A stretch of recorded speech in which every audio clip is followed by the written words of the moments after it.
আজকে ছিল আমার দাদুর ফাইনাল শ্রাদ্ধের কাজকর্ম, মানে যেটাকে ওই আর কি বলে বাৎসরিক কাজ। তো সেখানে তো খাওয়া দাওয়া খুবই ভালো হয়েছিল। প্রথমেই চলে এসেছিলো হলো সাদা সাদা ভাত, তার সাথে শুক্তোটা তো থাকবেই। আর এটাই আমার শ্রাদ্ধ বাড়িতে গিয়ে সবথেকে বেশি খেতে ভালো লাগে। অনেক দিন কোনো নিমন্ত্রণ না পড়াতে আমার খুব মন খারাপ ছিল, কিন্তু ফাইনালি যে আমি নিমন্ত্রণটা পেলাম, নিমন্ত্রণ বলতে কি আমাদের বাড়িতেই খাওয়া দাওয়া হলো, এতে আমি ভীষণ খুশি হয়েছি। যাই হোক, তারপরে হচ্ছে ডাল চলে এলো। ডালের সাথে ছিল ঝুরি ঝুরি আলু ভাজা। আর আলু ভাজার সাথে ডাল খেতে আমার বরাবরই ভীষণ ভালো লাগে। আর স্পেশালি এইটা হলে আমার আর কিছু চাই না। রান্না বান্না খুবই ভালো হয়েছিল, কিন্তু সবথেকে ভালো লেগেছিল হচ্ছে আমার এই পটলের তরকারিটা। এইটা আমি 3-4 বার নিয়ে নিয়েছিলাম কমপক্ষে হলো। পটলটা ভীষণ সফট ছিল, আর তার সাথে হচ্ছে যে চিংড়িগুলো ছিল ওটাও দারুণ খেতে ছিল। শেষমেশ দেখলাম যে আমার পছন্দের জিনিসটা চলেই এলো।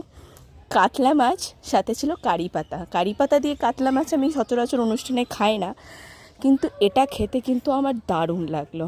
যাই হোক, শেষ পাতে ছিল চাটনির সাথে ছিল পাঁপড়, আর পাঁপড়ের সাথে ছিল মিষ্টি আমি নিইনি, বা চাটনিটা খেতে অসাধারণ হয়েছিল। শেষ পাতে ছিল হচ্ছে জোয়ান, মিষ্টি দই, আর তার সাথে ছিল হচ্ছে গ্রামের এই মনোরম পরিবেশটা। এটা দেখে দেখেই আমাদের খাওয়া দাওয়াটা শেষ করলাম।